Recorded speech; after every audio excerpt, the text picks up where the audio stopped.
Lehigh Valley. And I'm also proud to say I won this state in a landslide. We won it by so much. And remember, I had the couple of little statements, too big to rig, make it too big to rig, because these people cheat like hell. They cheat like hell, but we won it by a lot, and maybe we should run again. Should we run one more time? I'd like to do that. But I got more votes than any candidate in the history of Pennsylvania. Can you believe that vote? You would got more. And today I'm especially honored to be here in the place that builds some of the toughest vehicles on the road, Mack Trucks. Mack Trucks is doing a great job. All of the Mack people, the chairman, we have the whole group of here, all the leaders, the big guys. They're trying to get a contract for 15,000 trucks. 15,000. I said, that's a lot. I said, how many are you looking for? 10, 15? No, 15,000. So that's a lot of trucks. For more than 100 years, this legendary company has been making trucks right here in eastern Pennsylvania, building the heavy-duty machinery that keeps our economy rolling, our factories moving, and our industries rolling all across the nation.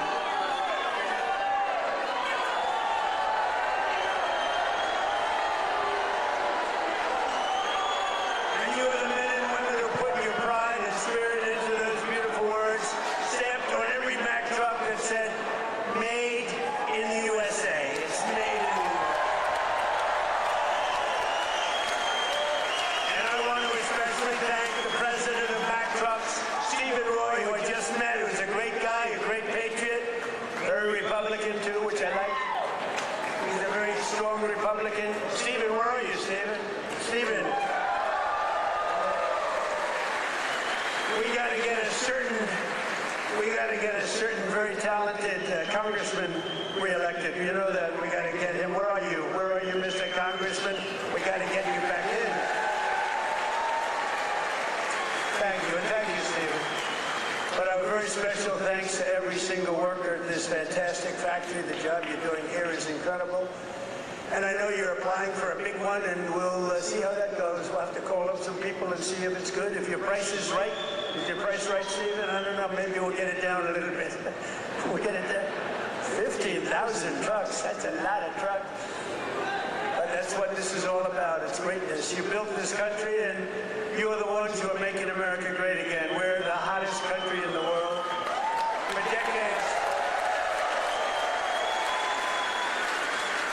decades, the workers of this Commonwealth watched globalist politicians let other countries rip you off and close your factories, rob your jobs, take them away to foreign lands. And then I came along. We stopped it very quickly. Then we had a rigged election. But they were so stupid they kept everything going a little bit for us. And what we've done in the last year and a half, nobody's ever seen anything like it. They put America first, they put China first, they put illegal aliens first, and everybody else first, but we put you first by a lot. But at long last, you finally have a president who is putting workers first, putting Pennsylvania first, and putting America first. We're doing that, and we're doing that like nobody's ever seen before. And starting on my first day back in office, and this goes all the way back to 2016 too, but right from a year and a half ago, nobody's ever seen anything like this. We're the hottest country anywhere in the world by a lot. But I stood up to the trade cheaters and abusers and violators of the world like no president has ever stood up before.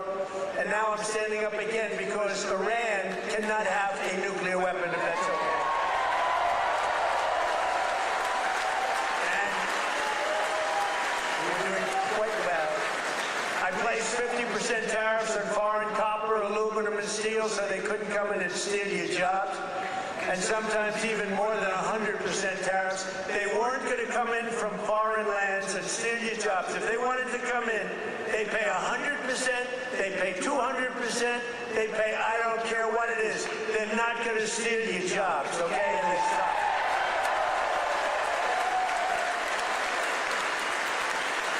And right now we have more factories being built, and I mean car factories, AI factories, factories of every type that we've ever had in the history of our country by 3 times.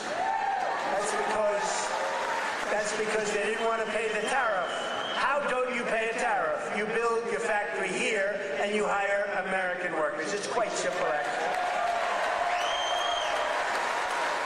But as you know, I placed a 25% tariff on foreign automobiles, and very importantly, I posed a 25% tariff on medium and heavy-duty trucks so that Mack Truck could do very well with this factory in Pennsylvania. But all American roads will be filled with American trucks very shortly. Very few people are able to compete with us anymore. They used to rip us off. It was like we were a bunch of babies. American labor worked with us, too. I just met the head of your unions, and they've been terrific. They work with us, and they're fair.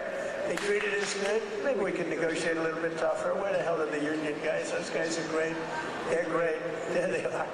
I want to just say hello. We gotta make sure you vote for our congressman here. I'm not doing this for my help.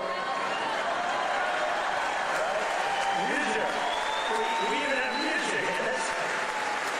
Within a single year of taking office, I slashed trade deficit with China by the largest amount in the history of trade. And we, by the way, have the biggest trade deficit cut in the history of our country, 67%. Think of this. We had a trade deficit. We cut our trade deficit. If you're a president and you cut it by 1%, they say, oh, you're doing a great job. 2%, you're a genius. I cut it by 67%. That's why you have all of these factories being built. They'll soon be opening. They're already opening, but when those factories are opening, I don't know what you're going to do. You're going to negotiate very good salaries, that I can tell you, because they need you. In many ways, they need you more than you need them. American exports to the rest of the world are up by $150 billion. You hear that, Bo? It's not bad. You're going to wrestle a long way to make that. Bo is going to have to win a lot of tournaments to have to make that money. Think of it, $150 billion up. We never had that. We always have losses. We take in much more than we send out. Now we're up $150 billion, and that's nothing, because when all these factories are opening up, Mr. Senator, another great one, what a great senator you have. Did you fight hard? David, did you fight hard? He was with me at, I think, every stop. I said, where the hell is David? He's right there, sir. And he's working hard, and he's a great guy, and he's working very hard for you. But a short time ago, we were a dead country. We were laughed at all over the world. We were a dead country. People were laughing. They were saying, what the hell happened to that country? The king of Saudi Arabia said it 2 years ago. I was over there. He said, you know, sir, 2 years ago you were a dead country, and now you're the hottest country anywhere in the world. It's true. And we're hotter now than we were then.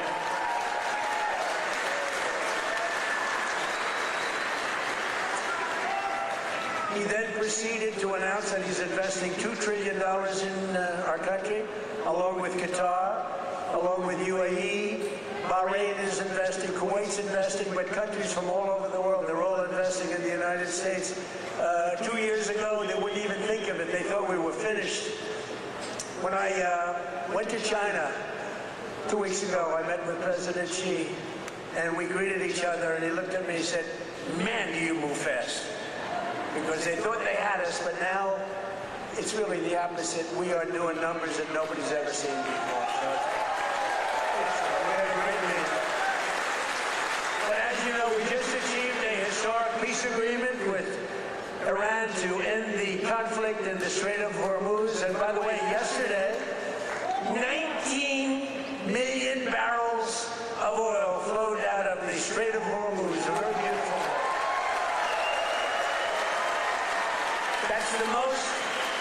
That's the most oil in the history of the Strait. No, it's never been any, you've never seen anything like that. It's called an oil gusher. And most importantly, we are ensuring one thing very importantly, because this is why I did it. I did it for this reason, 99% for this. Iran will never have a nuclear weapon. And they've agreed to that. But remember, this wasn't easy. We had 47 years worth of presidents and other people, other countries too. We're not the only one that never did anything. They were the bully of the Middle East. And now we're leaving Iran with no Navy, no Air Force, no anti-aircraft, no missile capability, no nuclear program. We're leaving them without any nuclear capacity, and they've agreed to that. And we're getting along quite well, although if you read the fake news, you never know. Think of it.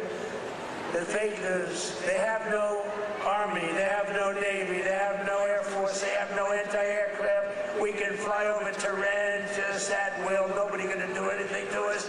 And then I read the fake news that they're doing quite well. They're not doing quite well. These people right there, look at all of them. Whoa. Whoa. Whoa. That's a lot of press. That's almost as much press as Bo had at the White House last week when he knocked out his opponent in the first round. I think you had more. Bo had more press. But the Iran economy has been crushed and their defense industrial base has been damaged so severely that it'll take them many years to rebuild, many, many years. And now we're trying to work out a deal that's fair. And we also want to work out a deal. You know, the stock market hit a new high today again. And oil, for the first time in months, hit, think of it, $70 a barrel. So we got a 70. That equates to a very low price that oil is going to come charging down. And with oil comes everything else. Because I inherited from these Democrats. You know, they're Democrats. I changed the E for a U. It's very simple, Democrats. I don't know why I didn't think of that 9 years ago. I just thought of it about a month ago. They're Democrats because their policies are so dumb. Men and women's sports. You know, Bo was with one of the great champions, Tony. Tony, could you have taken most women in the heavyweight championship? He was the heavyweight champion of the world. You think you would have had trouble with a woman of approximately your size? It'd be hard to find a woman of your size, but if we did, I think you would have been okay. What do you think, Bo? Could you have handled it? I think so. What about you, Bo? Could you handle a woman of approximately, or what, 182 or something? Think there's a 182-pounder that could give you a little tussle? I don't think so. I don't think so. He's such a nice guy. Say, no, not really. I don't think so. When she looked at those ears of Bo, when she looked at those ears, she'll say, I'll take a pass. She'll say, I'm not going to fight that guy. The average price of gasoline nationwide is down 60 cents a gallon just from a short while ago. And remember this. Remember this. We had to make this detour. We had to go to Iran. You can't let them blow up the Middle East and then us, if that's possible. We would have gotten them before, but they would have blown up Israel. They would have blown up the entire Middle East. You can't let that. You want to see a bad economy? That's a bad economy. So, but remember that our oil in the middle of this conflict was less than it was for Sleepy Joe Biden. And we're putting out a fire. Biden, Clinton, Bush, all of them. Barack Hussein Obama. Have you heard of him? Have you heard of Barack Hussein Obama? None of them did anything.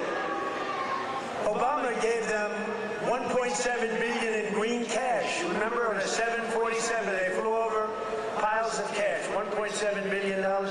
Gave them hundreds of billions of dollars and thought they could bribe them into peace. No, the only thing they understand is what these guys in the front row understand is the hammer.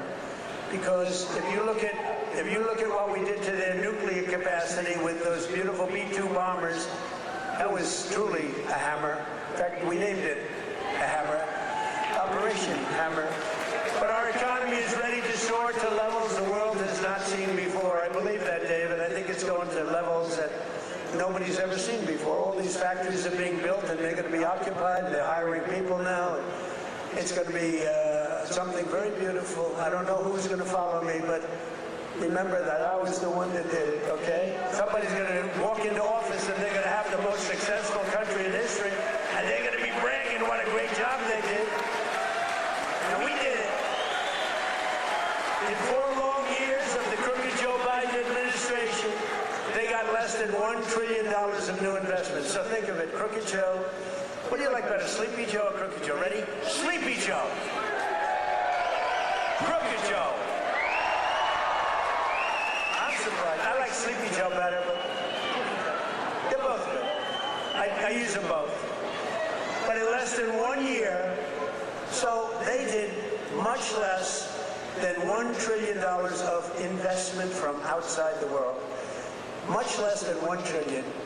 We just got the final. We had 11 months and 18, but we just got the final. $19.1 trillion in 12 months. Can you believe it?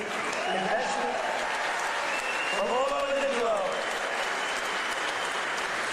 And since the election, the stock market has set 73 all-time records. In other words, yeah, sit down. We got plenty of time. It's an honor that you all stand. Oh, look who we have, the Wall. Stand up, Wall. Look at this guy. Oh, I'm going to get a suit just like that guy. I'll bet he's been to 200 rallies. Him and, where are my guys? Oh, look at my guys, front row Joes. I got these front row Joes. Where are the women from North Carolina? They're here. They travel all over the world. I don't know what the hell's with their husbands. These beautiful women from North Carolina. They travel all over. They went to 200 rallies. How many rallies have Front Row Joe's gone to? Hundreds. Everyone. And then it was very sad. My last rally, I said, I may never see you again, right? And then we won the election in a landslide. And who the hell do I see? I see my Front Row Joe's. So I'm happy about it. Thank you. What a group. We had some group with me all over the place. And when they didn't make the front row, it was very demeaning to them. They were not happy, right? But the front row, they became actually very famous, Front Row Joes. And the typical 401k, as you know, is up almost $30,000 in, it was 12 months, it was 13 months. It's up 44%. Think of that. Up 44%. Because, you know, as goes the stock market, so goes a lot of your own wealth. And I tell about this police officer. I met a police officer first time, similar thing, but now the numbers are even more. I was in New York. I met a great police officer, New York finest. And he said, sir, I want to thank you. I said, for what? He said, my wife didn't think much of me very much. We were having marital difficulty, actually. She thought I was nothing. I'm a police officer. I'm a tough guy. I looked at him. The muscles were all over the place. He didn't suffer from that. But she thought maybe that muscle wasn't so good because he was always losing money in the stock market. And he said, sir, in the last year and a half, my 401k is up 74%, sir. And she thinks I'm Warren Buffett. She thinks I'm a super genius. I said, how are you getting along with her? He said, well, I'm not so sure I like her anymore, but that's like, I won't tell you that. I refuse to say that. He's getting along just fine. But a lot of people have come up to me, David, and they thank us 401ks, you know, the stock market. Who has a 401k here? Yeah, look, a lot of people. More Americans are working today than at any time in the history of our country, and we've created over 32, now, think of this, 32,000 new jobs just starting in Pennsylvania alone. David, you have to get credit for that. And in the last few months alone, we've added 2,600 Pennsylvania manufacturing jobs, and that number is going to go much, much higher as the factories start to open. Because right here in Lehigh Valley, Eli Lilly has just announced, great company, by the way, drug company, a $3.5 billion investment in a brand new state-of-the-art manufacturing facility right down the road. That's going to create over 1,000 jobs, just that one. Nokia is investing $30 million to expand its semiconductor testing and packaging operations, thousands of jobs. And B. Braun has announced a $20 million expansion of its medical device manufacturing operation in Allentown. I love Allentown. I love any place that votes for me, which is the entire state of Pennsylvania, the entire Commonwealth. Never make the mistake of using the word state. Well, I'm not sure that people care, but the Commonwealth of Pennsylvania voted for us at levels that nobody's ever seen before, David, and you too, and we're proud of you because you had guts. This man had guts. He lost one time to a tough candidate, and he did it again to a tougher candidate, and I tell him if he didn't win, his wife, who's a beautiful woman, would have left him. I'm telling you. Dina, she would have left him. So he had great courage doing it a second time. He was a very successful guy. He ran, stand up, David. She would have left. I was so worried because he's a friend of mine, and that was a tough race. You know, he was running against a guy 24 years, and his father was in for like 30 years. That's a long time, and he had to beat him knowing the pressure. That's called pressure. Knowing his wife was gone if he didn't make it. She was gone 100%. But he's married actually to a terrific woman. She probably would have stayed. I'm not 100% sure. And last year I saved a great American company, U.S. Steel, and we're keeping its headquarters in Pennsylvania where it belongs. And $17 billion has been invested by a great company in saving U.S. Steel. They were gone. I think they were closed up and they were ready to go. And now they're building factories like nobody's ever seen. They're expanding the operations and building a couple of brand new steel plants. They're up to over 17 billion, which is a lot more than they even told us. Because they've fallen in love with this Commonwealth. They've fallen in love with your whole area, the people. I think they've fallen in love with the people more than anything else is what they told me, because they've done more than they said they would. And thanks to our great Republican majorities in Congress last 4th of July, I proudly signed the largest tax cuts in American history. We gave you the biggest tax cuts in American history. Not bad. Not bad. We delivered no tax on tips, no tax on overtime, and no tax on Social Security for our great Pennsylvania seniors. No tax. And our tax cuts are projected to boost take-home pay for Pennsylvanians by an average of more than $10,000 a year per household. That alone should win us the midterms. We got to win the Muse, and we got to win the midterms. Muse is another great guy. Stand up, Muse. Been with me forever. He was thinking about running for governor. I think he would have won, but he was thinking about running for governor. And they said, I want you to stay in Congress. I want you to stay. And we appreciate it. You've done a great job. But always remember, every single Democrat in Congress voted against our tax cuts. So think of it. All of those tax cuts and many more, they want to raise your taxes, not lower them. They voted against tax cuts. You know, all my life, I sort of been political in that I found it very interesting. I was a very successful real estate person, but I love watching politics. And my whole life I've watched politicians say, we will cut your taxes, we will cut. I never heard these people say, we will raise your taxes. This country has gotten very strange politically, especially with all the communists that are up for election. You know, you have communists. These aren't socialists, these are communists. And they're all up. How about the guy in Maine? He's got the Nazi stickers. He's got the whole deal, and they're trying to say so for 8 years, 10 years, they said Trump is a Nazi. Now they can't say that anymore because they have a guy with a tattoo on his chest. It's unbelievable. But they voted against no tax on Social Security. They voted against no tax on tips. They voted against no tax on overtime, and if they got into office, you will have all of those taxes and all of that money that you're saving, including the big savings on Social Security. It's going to all be terminated. You're going to have to start paying it. They want to pay it. I don't know what's wrong with these people. They voted in favor of the estate tax or the death tax on your farms and your businesses. You know, farmers and small business people, they love their children. If they love them, it's great. Most of the people love them. Some can't stand. I know people that can't stand their kids are not going to leave them 10 cents. But if you love your child, you want to leave your farm, especially from these farmers, it's born in them somehow. They want to have their children on the farm. The children don't want to leave, but sometimes they're land rich and cash poor. You know, I've known that expression too. I've oftentimes been land rich and cash poor. It's not a good period of time. And you die and you have a estate and they tax you at 40, 50, 60%. and they end up losing their farm, losing their small business, and in many cases, you don't read about this, they commit suicide. They actually go out and commit suicide because they're forced off their farm by a bank. They have to go out and borrow money from a bank, and they're forced to go out, borrow the money, they're unable to pay the loan at the bank. Even if it's a nice bank, they give them a chance, they give them another chance, and then they ultimately foreclose, they lose everything, and in many cases, they commit suicide.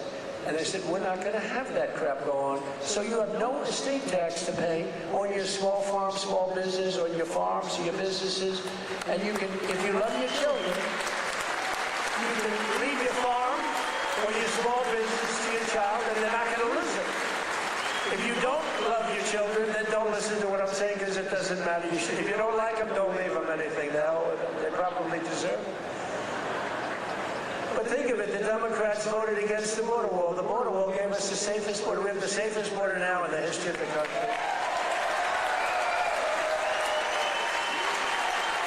They voted against voter ID. You know why they voted against voter ID? Because they want to cheat. There's only one reason. Mr. Wall, right? Correct. Where do I get that suit? One day, I don't know if it's very presidential. I'm going to walk up in a suit with the design of the wall on it. I don't know. What do you think? I already have I have a very elegant wife, and she says, darling, please, please, don't dance. It's not presidential. I said, but the people love it when I dance. And she said, please, please, the men and women's sports, please don't do the weightlifting thing. And don't do the swimming thing. You know, the weightlifter where he goes up. The record stood for years and years, and this young lady, she's trying out for the Olympics, and she's going to do it. And the record stood for 19 years, and they put an eighth of an ounce on one side, an eighth of an ounce on the other. They have to understand, Melania, who's now a movie star, she got the #1. Can you believe she hit big with the ball? That's not good. There can only be one star in a family, please remember that. But they put a little eighth like a feather on one side, a little bit just to break the record. The parents are sitting right there where Big Bo is. He's a nasty guy, that punch he threw. Gotta be very nice to Bo. I gotta be very nice. Gotta make sure he's never angry at me. But she said her parents are right there in the front, and they're so proud. The father's not so proud because he knows she's not going to do it. Because she's a woman, that's a lot of weight. The mother, though, is screaming, darling, I love you, do it. And she gets over the weights, and she stays. And then she gets him, and she gets him. And the mother's screaming, darling, I love you, darling. And the father's looking, saying she has no chance. And she's like this, you see it?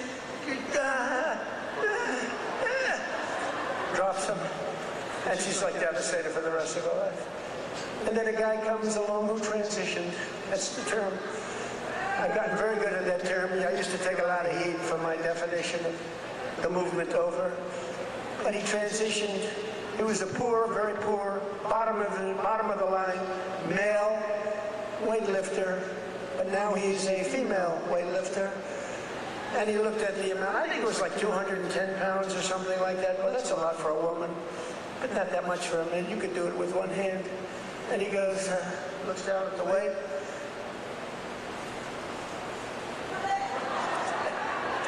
I think he did a few things for emphasis. And he won the medal. And everyone said, oh, isn't that wonderful? Are we crazy? Men should not be able to participate in women's sports.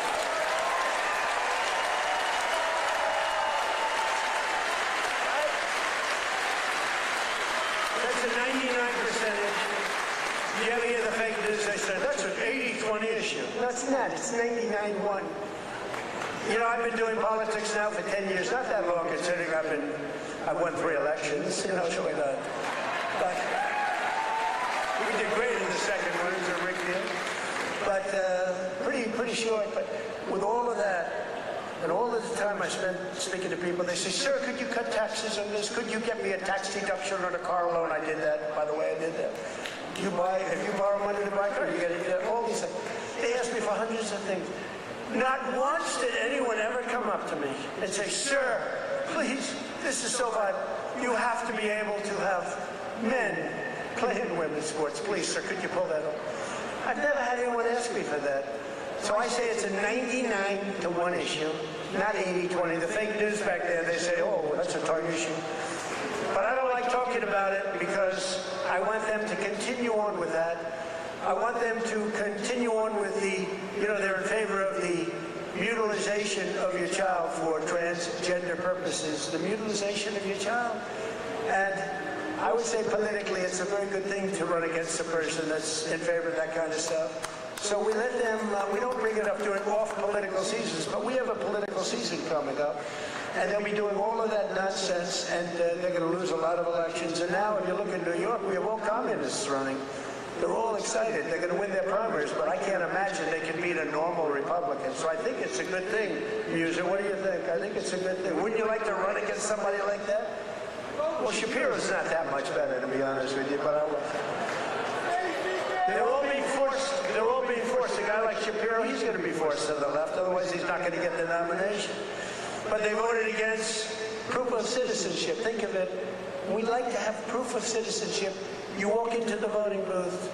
Would it be okay, sir, if I looked at you and said, how dare you ask me for my citizenship? You know, in California, if you ask that question to a voter, you are criminally liable. In other words, they can put you in jail. If you say, sir, do you have proof of citizenship?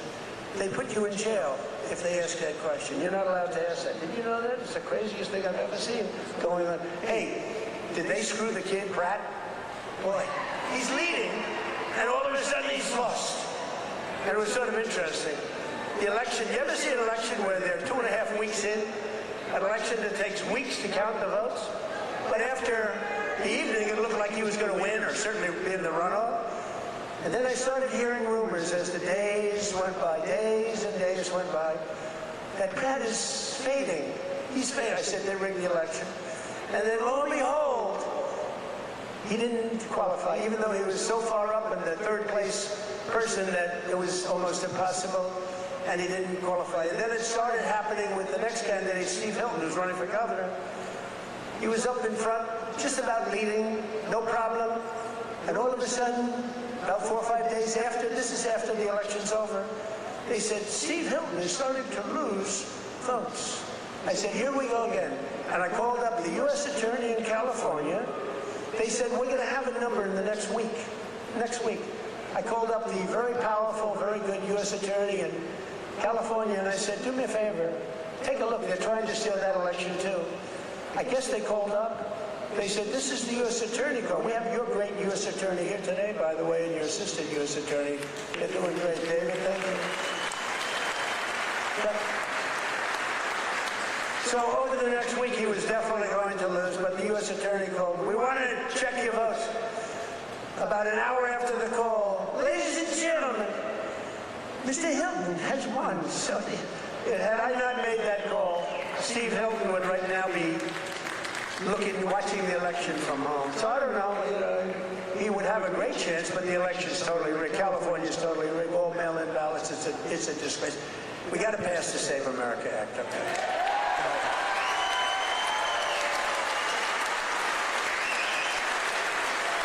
You got to pass Save America, you, me, and these guys.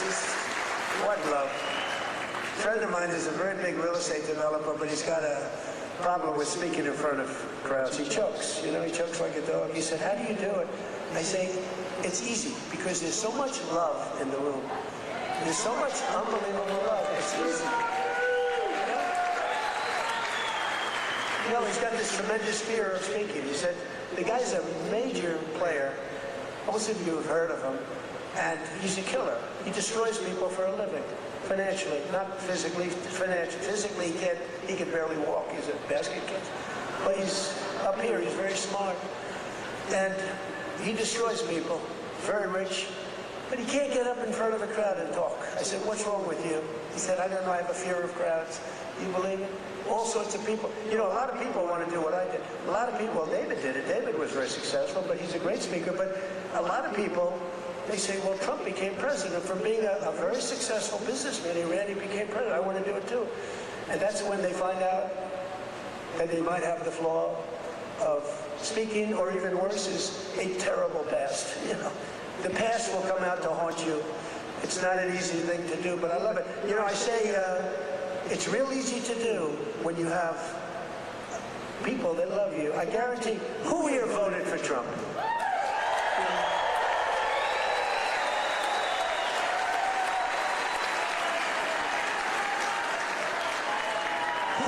Who didn't? What? This is dangerous, so put your hand. Think you're going to be cute. You might be a big problem, and they'll blame me for causing problems. Who did not vote for Trump? Young man, he wants to be. He's a young man, he thinks he's being cute. As he gets pounded on. No, he just said, no, I did. I was the first. He said I'm the first elect. But the Democrats voted in favor of Iran having a nuclear weapon, and they voted against military spending, but I overrode that. Let me tell you, if the Democrats get in, your 15,000 trucks that Mr. Roy is looking to get are dead. They're not going to have 15,000. They're not going to have 15 trucks. They'll be back to the number I originally guessed, right? How many are you making? 15? 15,000 trucks will be down to nothing, zero. And they'll make you put electric on it, you know, electric, so that when you're in the middle of a jungle someplace and you need a charge, where's my charging booth? As opposed to carrying a nice tank of diesel on your back, throwing it in and taking off, right? Where's my charging booth, they'll be saying. They created we created the strongest military in history, and you see that with Venezuela. Venezuela, one-day operation, like, right?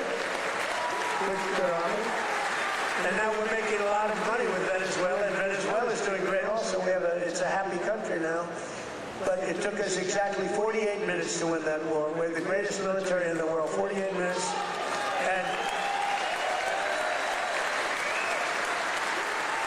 And we paid for the cost of the war, wait till you hear this, 28 times already. More, but 28 times. So the cost of the war, we've already, because we brought millions of barrels of oil out, and we're getting along great. The people running it, they're our people, they're great people, and the people are happy in the country. They have smiles, they were miserable, they were starving, but they have a lot of oil under that ground. You know how you find oil in Venezuela? Just look at the ground. You'll see oil bubbling up. They have so much oil. They don't know what to do with it, but they had a bad system. They're making more money now for the country than they've ever made before, and we're making a lot of money too. But also Iran, we knocked them out. 1 week it was essentially militarily over. Much bigger country, 91 million people. And much different ideology. The ideology of the Muslims is slightly different than the ideology of the Catholics. We have the Catholics and the Muslims, slightly different. But Venezuela's been great, and Iran's been great. I mean, you know, if Iran's reasonable, if they're smart, otherwise we'll have to finish the job, which will take about maybe less than a week. But they're going to be okay, I think. They're going to do what they have to do because we want to have it done. But they voted against lower energy prices, the Democrats did, and then they went on to create the highest energy prices that we've ever had in the history of our country. People don't realize that. Much higher than ours during a war. They had the highest inflation in history. The highest inflation in history, they say 48 years, but that's sort of history as far as I'm concerned. And they were absolutely terrible on affordability. Remember, I got here, my first day, the fake news is screaming at me, what about affordability? I'm only here 1 day. Remember, eggs were up about 5 times higher than they ever were? And we have prices are coming down right now at levels that you've never seen. And now with oil crashing, you're going to see something really amazing. And to top everything else, they let 25 million people into our country, many of them criminals and thugs and people from mental institutions and drug dealers. They even let 11,888 murderers into our country. Murders, 11,888, more than 50% of which have killed more than one person. And I've gotten the worst of them out. We've gotten them out, Tom Homan and our whole group of people.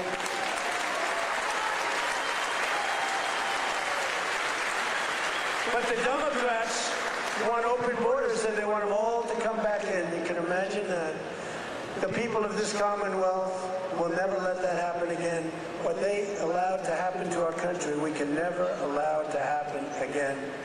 As an example, the war with Russia and Ukraine would have never, ever started of our president. We can never let elections get rigged again. But we're pleased to be joined today by one of those Pennsylvanians who's benefiting from the historic tax cut, Sergeant Sam Elias, with the Bethlehem Police Department. He's a great guy. Sam works the night patrol so that he can help his wife take care of their 6 beautiful children during the day. And I'm told the youngest is named Melania. Can you believe that? You're named Melania. Where did you come up with that one? After our great First Lady. So Sam is taking home thousands of dollars extra because of no tax on overtime. And Sam, you want to come up and say a few words? Come on up.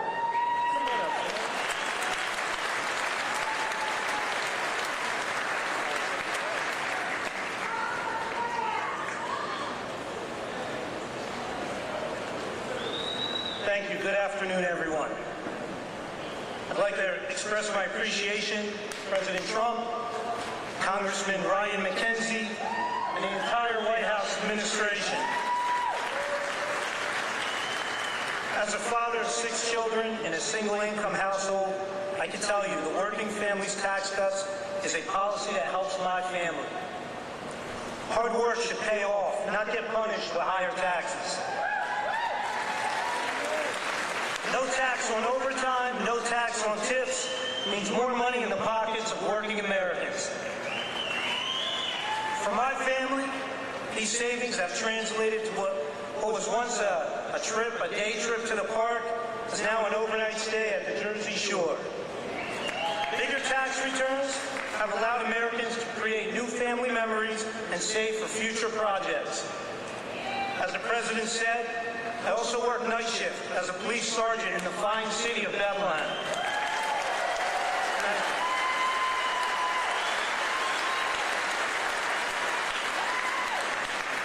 A shortage in police recruitment has left our department depleted of officers. Our officers get called out for overtime to cover these shortages. Some pay periods, officers are working over 40 hours of overtime. That's why I'm grateful for no tax on overtime. Thank you, Mr. President.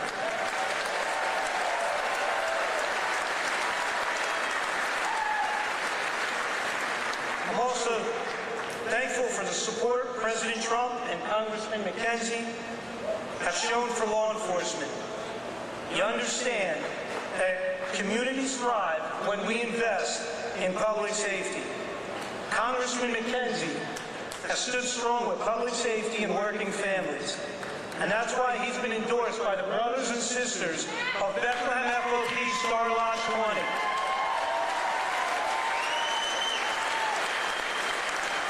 Congressman McKenzie has been on the front lines in supporting public safety. He secured $700,000 for the Bethlehem Police Department for much-needed technology and equipment upgrades at our police department, along with bringing home $1.6 million in funding for volunteer firehouses and infrastructure. Thank you, Congressman.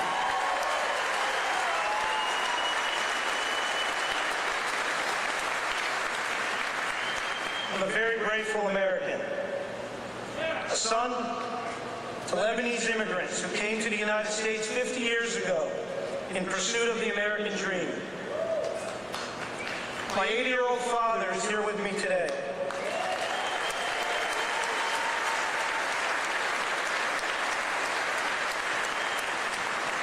He would often tell me, work hard and it'll pay off. Well, 50 years later, thanks to President Trump and Congressman McKenzie, my father's dream has come true. I thank you for that.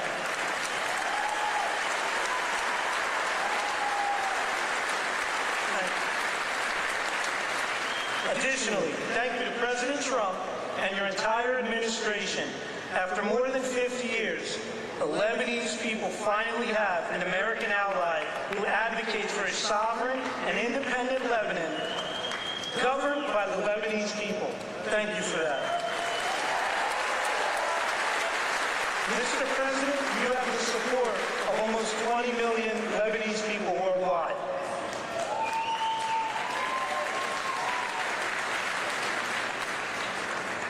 Leadership is more than a title, it's action. I'm grateful for the actions coming from President Trump and Congressman Ryan McKenzie. Your actions have prioritized the American dream. Less taxes, safer communities, and America First policies. I thank you, President Trump. Happy belated birthday, and happy birthday to the United States of America. Thank you, and God bless.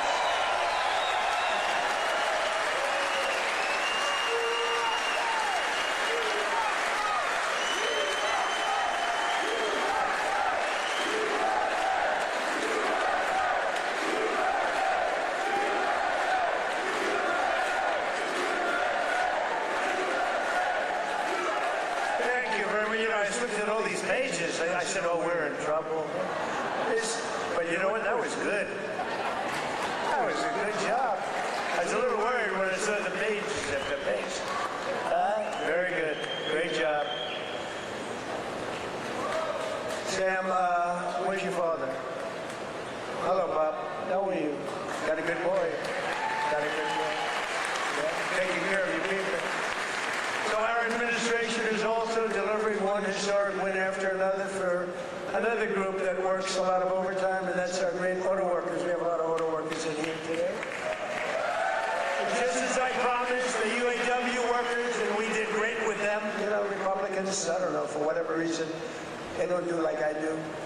But in the campaign, I ended Biden's insane electric vehicle mandate, that crazy mandate, which meant that in a short while, all cars had to be all electric, and many of them would be built in China and others in foreign countries all over the world. That's what was going to happen, and I stopped that. I ended it in my first week in office. I ran on it. And you know what? If you like electric cars, I think that's great. I wouldn't say Elon was thrilled with what I did, but he understood that. But if you like electric cars, I think it's great, but you have to have the right to buy a regular, I mean, we have more gasoline than any country anywhere in the world. If you want to have gas, if you want to have a hybrid, you can have whatever the hell you want, including electric. But I terminated Biden's disastrous fuel emission standards that would have crushed Mack Trucks. Mr. Roy, your company would be crushed if I didn't do that. You wouldn't be bidding on anything, neither would anybody else. It was the most insane environmental regulations ever conceived of by man. It was totally unreasonable and ridiculous. And you can sell trucks for much less money that are now much better trucks that work, that actually work. And we made interest on auto loans, fully tax deductible, but only if you buy a car that is made in the USA. Otherwise, we're not interested. Otherwise, we're not interested. And I say to the auto manufacturing business in America, we have more auto plants being built today than we've had in 60 years, and I think maybe ever. And bigger and better. They had a big one in a certain state that I love also. I love a lot of places. And they took out this old plant, but it was big.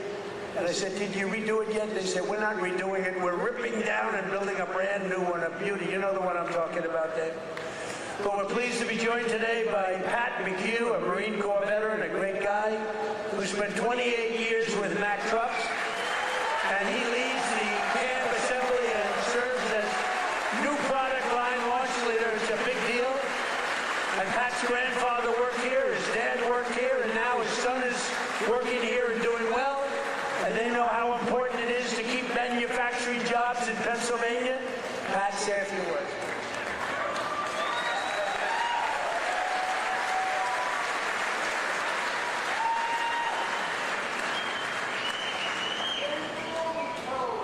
Wow. Good afternoon, Mr. President. It is a profound honor and privilege to have you here with us today to help celebrate the upcoming 250th birthday of our America.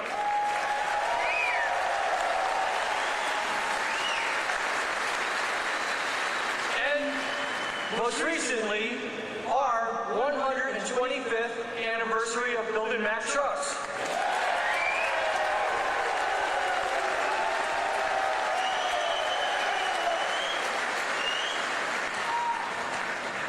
My name is Patrick McHugh Jr., and I am a proud Marine Corps veteran.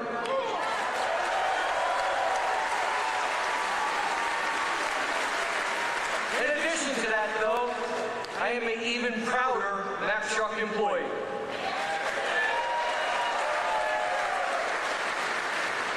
Standing here with me today is my father and my son, both Mack Truck workers. Together, they have a combined 78 years working experience building the greatest trucks on earth.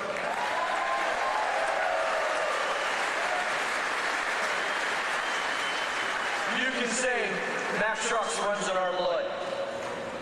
At Mack Trucks, we work hard to build the trucks that help build America. And we are proud that those trucks are built in the United States of America.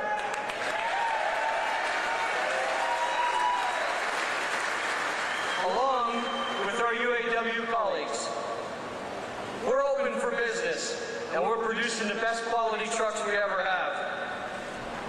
On behalf of our entire team, we warmly welcome you to our plant, Mr. President, home of the finest trucks in America, built by the most skilled and dedicated workforce in the trucking industry.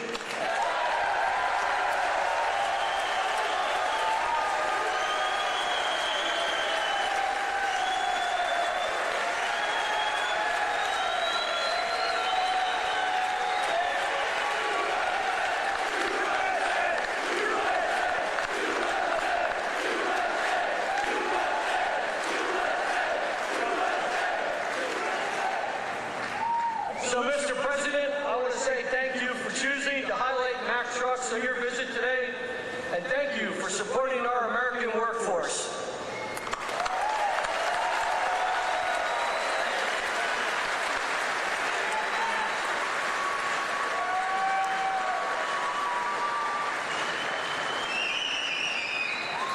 Thank you, Pat.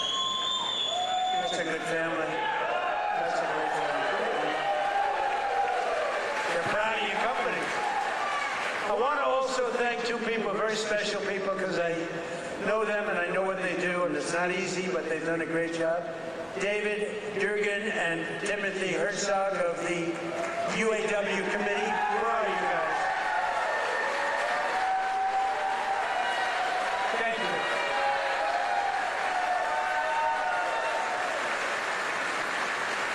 They do a good job representing you. Ease up just a little bit so they can get the contract. Just a little bit. Thank you, fellas. Get this congressman elected. That's what you got to do. But we're pleased to be joined also by Labor Secretary Keith Sonderling. Keith, where are you, Keith? Where's Keith? Hi, Keith. Good job. Is he treating you guys good? Is he all right? He better treat you good. A very special guy, somebody that everybody wanted, I have to tell you, everybody wanted him. He's some person who was actually an astronaut. He went out, he made a lot of money because he's smart, and he's now the NASA administrator. You saw that rocket 2 months ago up and go around the moon in record levels, the furthest any ship has ever flown, and come back, and he's working very heavily on the moon, but what he's done with NASA is amazing. And he's a very special person and a brilliant one, Jared Isaacman. Jared, thank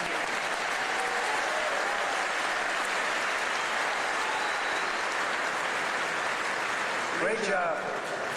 As well as, I introduced him a little bit only by the name David, because he knows me, and I know him by David. But David McCormick is your senator, and he's a brilliant person, brilliant businessman. And he loves the Commonwealth. He loves Pennsylvania, and this is where he wanted to be. And he had a rough, I told you, he had a rough fight. This was a rough beating, like 24 years, and a father for 24 years. And I don't know. I said, I don't know. You sure you know what you're doing, David?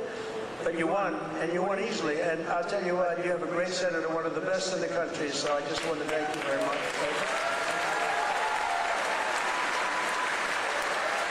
And 4 warriors for Pennsylvania in Congress. These are warriors. Lloyd Smucker is here. Lloyd, thank you. Thank you. John Joyce is here. John, thank you. Dan Muser is here. Thank you. And these guys are all in good shape, but we got to get Ryan McKenzie elected. We got to get Ryan. I'm not here for them, I'm here for him. We got to get Ryan elected. Run up here, Ryan, fast. Nobody wants to hear you. Come on, just run.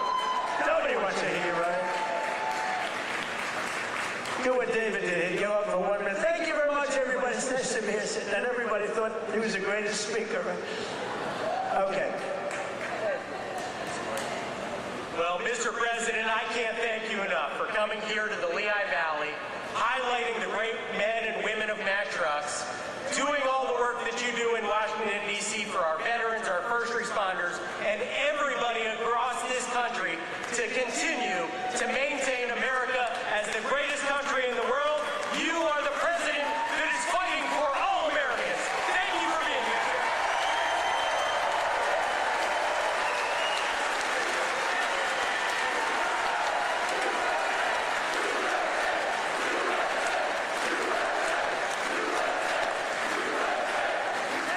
Wow, that's great. He learned something from you, David. That's great. We also have one of the greatest writers anywhere in the country who knows more about the Commonwealth, Pennsylvania, I think, than anybody. She's a terrific person. Right from the beginning, she said Trump is going to win, therefore I like her. She said Trump is going to win in 2015. In fact, she wrote an article in 2014. She said this guy Trump should run. I hadn't thought too much about it. I was having a lot of fun putting up buildings. But she was very early on, and I really mean, I don't think there's anybody that knows more about it. They used to call it the Rust Belt. I call it the Money Belt now. It's gone from the Rust Belt to the Money Belt. Either one is okay, but there's nobody that knows more about it than Selena Zito. She's fantastic. Where are you, Selena? Where are you, Selena, with your beautiful daughter? Thank you, Selena. Selena's an incredible woman, and her daughter is following in her footsteps. She's just been so good. Very powerful writer, actually. Some of the biggest papers in the world. It's nice to have good stories on occasion, truthful stories. Thanks as well to the president of the NRA who's here with me, Bill Bockenberg. Bill?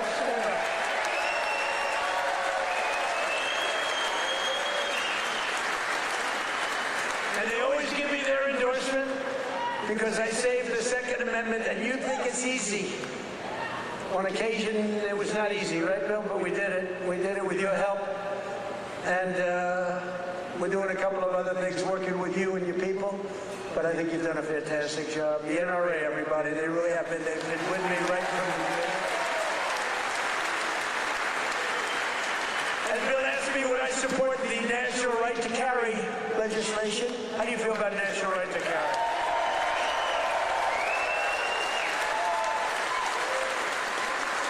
That's my free poll.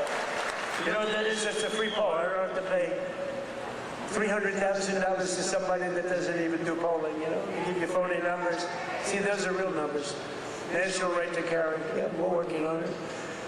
And we have a very special guest who you just saw on the highest rated fight show ever in the history of television, the UFC Freedom 250. So this guy, well, I just have to set it up a little bit if I don't mind.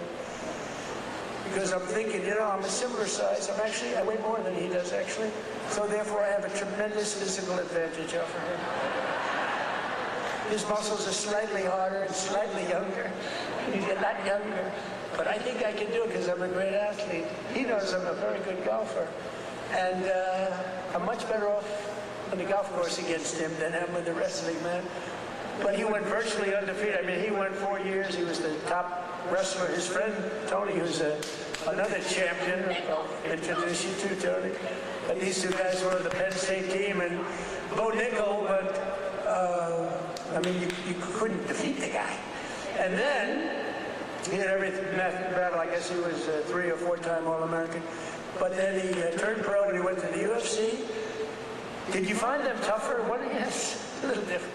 You know, a little different. But he's won just about everything. But he had a big fight last week with a lot of pressure, with the White House in the background. And he's a guy that I like. I met him a while ago. I looked at the years. I said, man, this guy's a fighter. You can tell a lot by the years. And he told me, no, he doesn't mind the years. He likes them. It's almost a symbol. For great fighters, it's a symbol. That's why I'm worried about you, Tony. You have pretty normal years.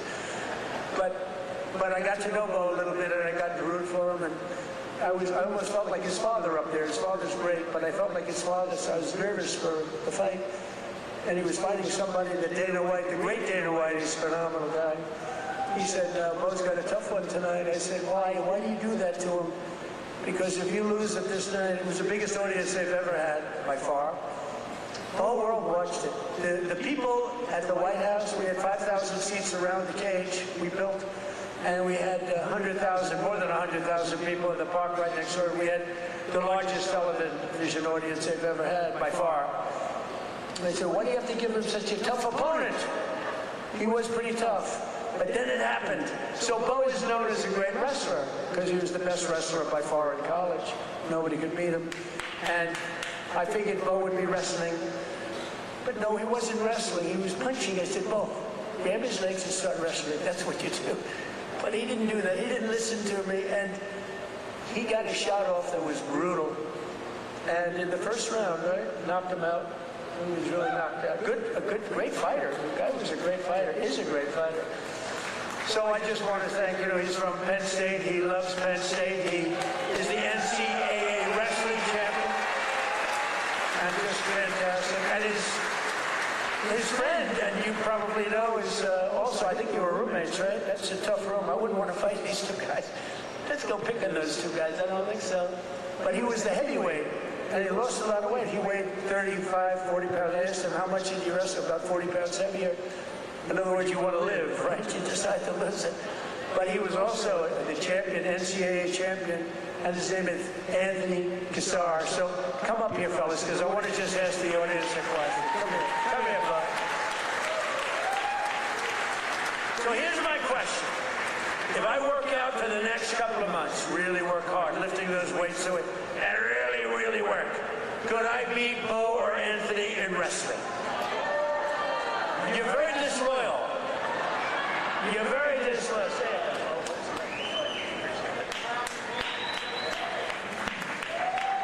Wow, what an honor to be here. I think walking up here, I was almost as nervous as the fight, but it feels like a fight. Yeah, it feels like it, but this is exciting. I'm grateful to be here with everybody. So grateful to President Trump for making an event that, in my mind, never seemed possible happen. UFC Freedom 250 on the White House lawn. Unbelievable.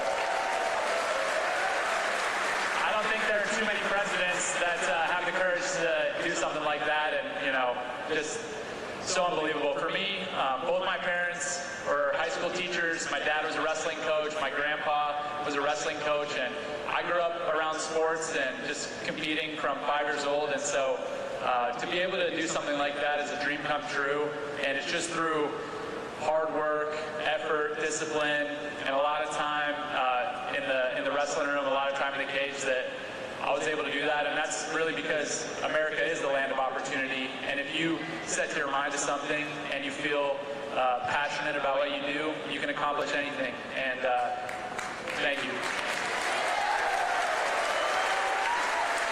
I don't want to take too much time, but I want to tell a quick story about the first time I met President Trump.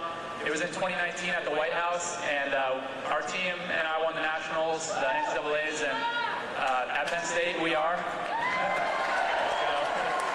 And we were given the opportunity to meet President Trump, and it was really special because he took a lot of extra time to talk with us as wrestlers. I think he respected the wrestlers a lot, and I told him that when I'm done wrestling, I was going to fight, and he asked me if I needed a manager.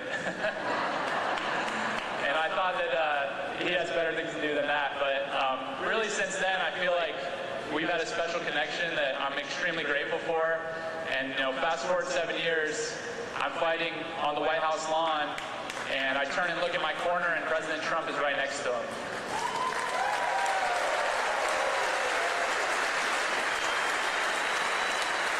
So it really felt to me like he was in my corner. I know that was something that was just so special, and I feel like just incredibly grateful. And overall, the whole week of the experience, everything, the word that kept coming to mind and the emotion that I kept feeling was gratitude. And I'm grateful for President Trump, grateful for all my friends and family and supporters, and I'm grateful to be an American, and it's the best country on earth, and God bless you all.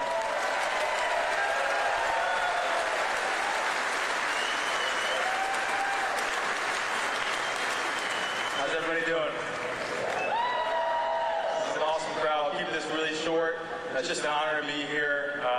Bo and I have been roommates since our freshman year at Penn State, and never could imagine this, but it's an honor to support Mr. President, this great nation, and the American workers that build the foundation of the United States of America. So as a small business owner, real estate investor, I just want to thank President Trump for the big, beautiful bill, all he's done for small business owners. And most importantly, I pray that God will continue to bless him and guide him to lead this great nation, and God bless all of us. Thank you.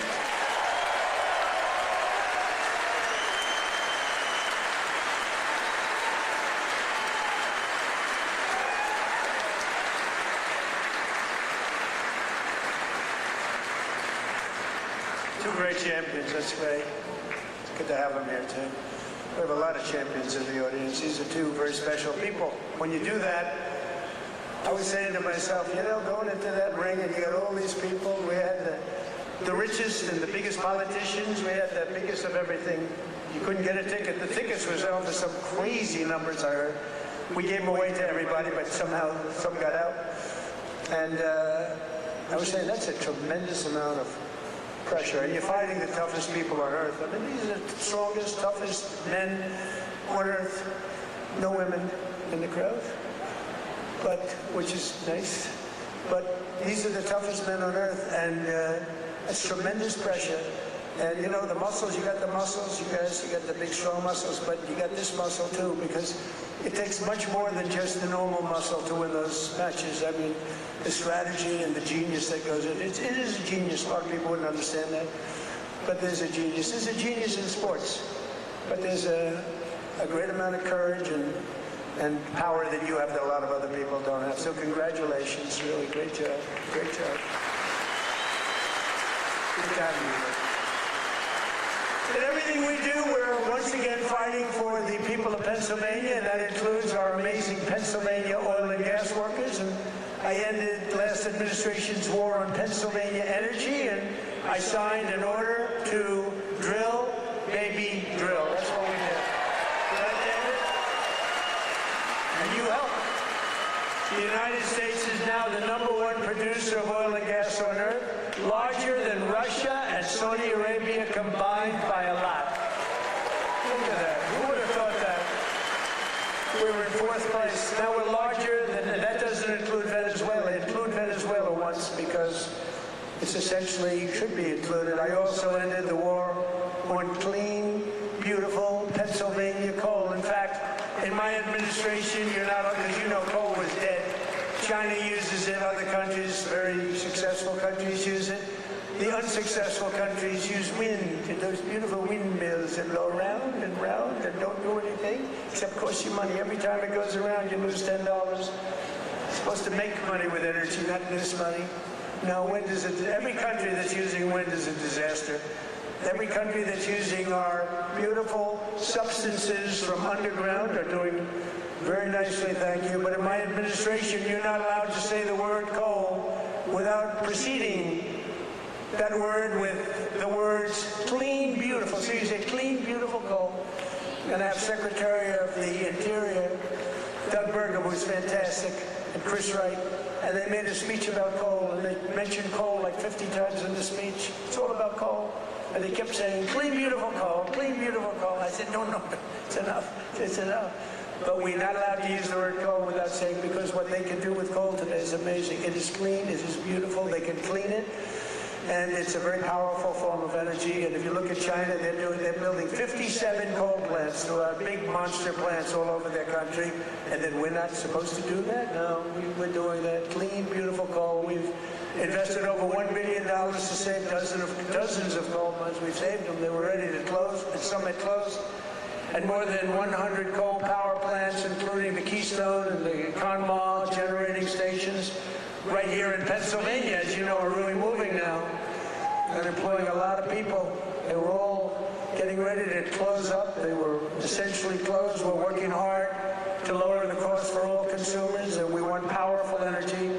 Under my administration, the most favored nation agreements on drug prices that we just did are delivering the largest prescription drug price cuts in history, with numbers like 400, 500, and even a 600% reduction from where it was. Think of that.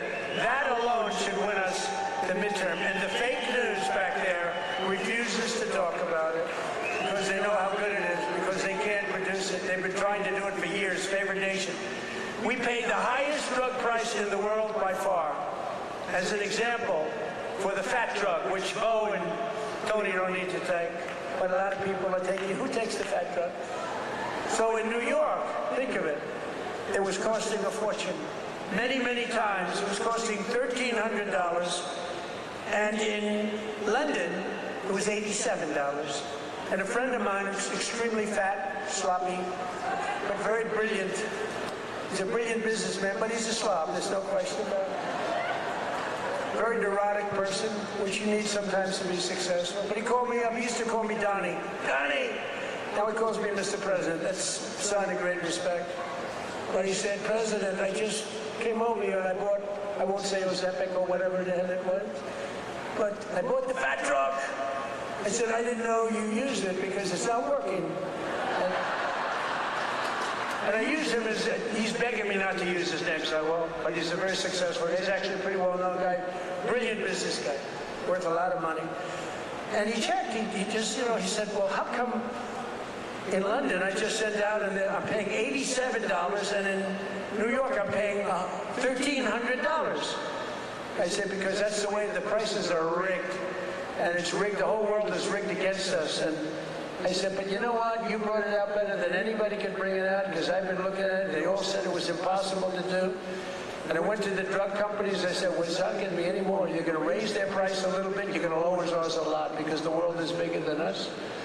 So it really worked that way. And they said, well, we'll do it. They were very unhappy, but they knew I wouldn't get it from the countries because you had to get it from the countries. Then I went to France. I said to a very nice man named Emmanuel Macron, I said, Emmanuel, you got to raise your prices on drugs. Of course I will not do that. Why would I do that? Because it's unfair. We're paying 10 times more than you. And you're going to have to raise them a little bit, and we're going to drop ours a lot. He said, no, I will not do that. I said, yes, you will. He said, I will not do that. I said, yes, you will. We're putting a 100% tariff on all wines and champagnes coming into the United States. He said, yes, I will do that. Okay. And I had the same conversation with Germany, with every country, with UK, every single one of them within 5 minutes agreed to do it. Nobody could believe it. And they agreed to raise their price, and we have gotten the biggest price reductions in the history of drugs, medical.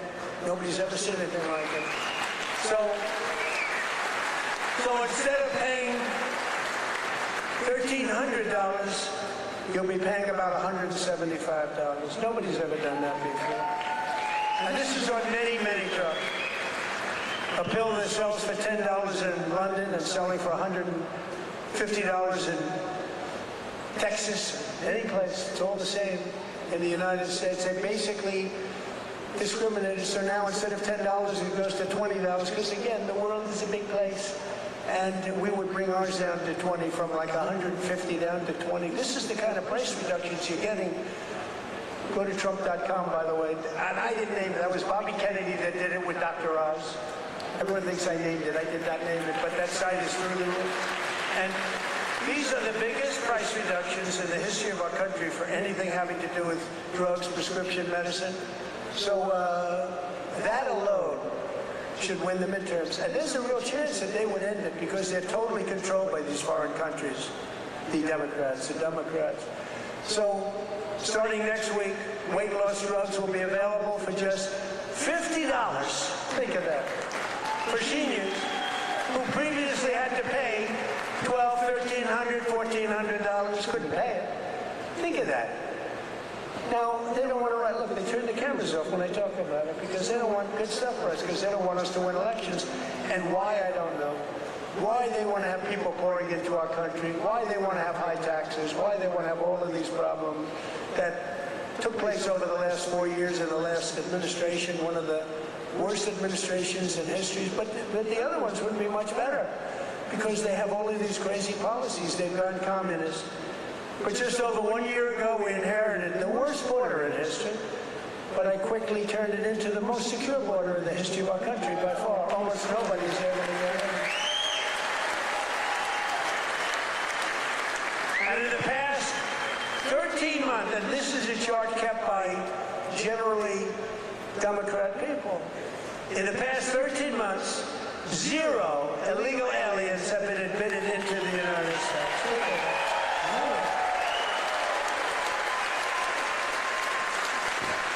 And even I find that hard, but it's 0. I mean, they'd love to have it be high, but we can't do that. We have a country, and we're going to run it well. We don't want to have prisons released into our days. Some of these countries were emptying their prisons into the United States of America through the southern border. Prisons, prison population. Some of the countries had no prison population left. You know what that saves them? Some of them had no mental institutions. The mental institutions were taken. All of those people were taken to our southern border and allowed to just walk freely into our country under Sleepy Joe Biden and his group of thugs. Their group of real thugs. Weaponization, that's all they're good at. Weaponization and cheating on elections. In 2025, we achieved the largest drop in the murder rate ever recorded in the history of our country, despite the fact that we haven't gotten all of these criminals out of our country. We had the lowest since 1900, that's 125 years ago.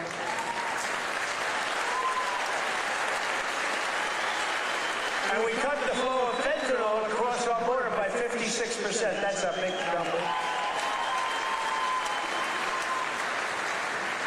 And we cut the flow of illegal drugs coming in by water, coming in by ocean or sea. We cut it by 97%.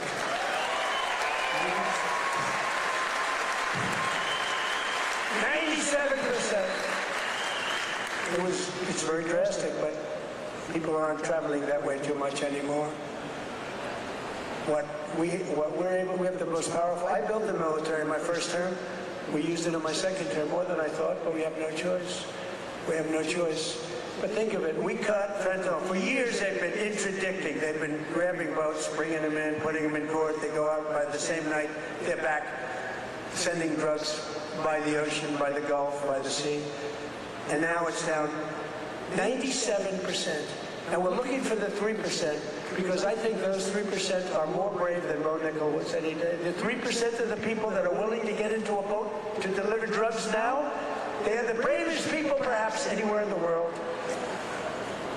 But it won't happen long, but what we've done is amazing. Our military, we have the greatest military in the world. We have the greatest law enforcement in the world.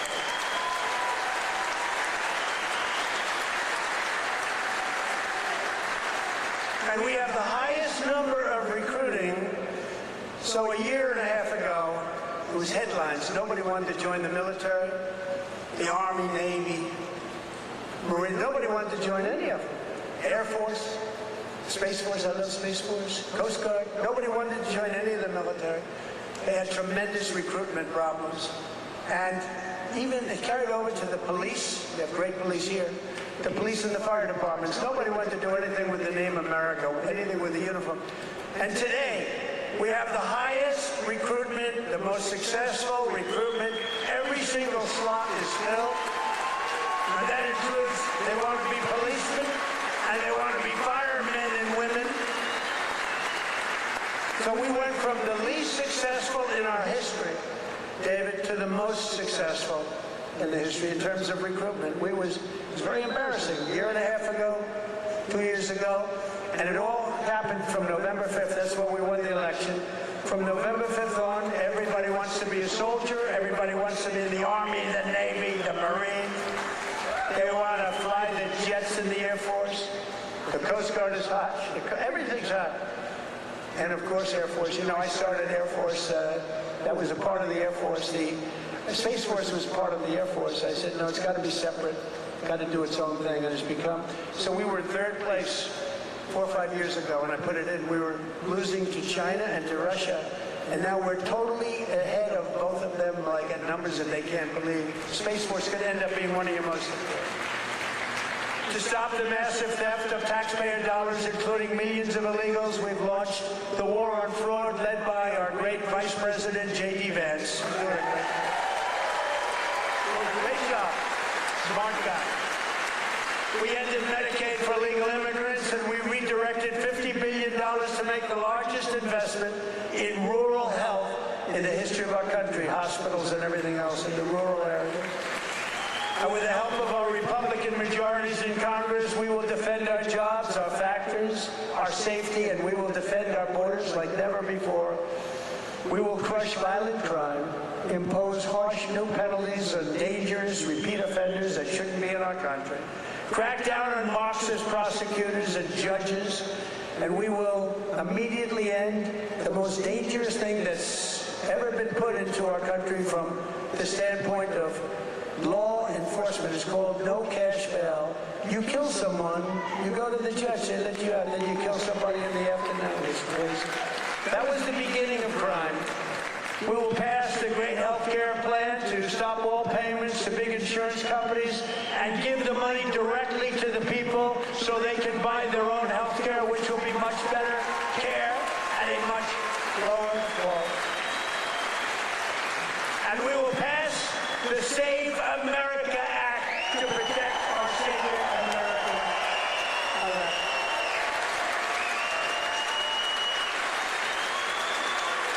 And in the Save America Act, it's very simple. All voters must show a photo, voter ID. Very nice. May we see a picture, please? All voters must provide proof of citizenship. And there will be no mail-in ballots except for illness, disability, military deployment, or travel. And we will also, in that same bill, enshrine in permanent law no men in women's sports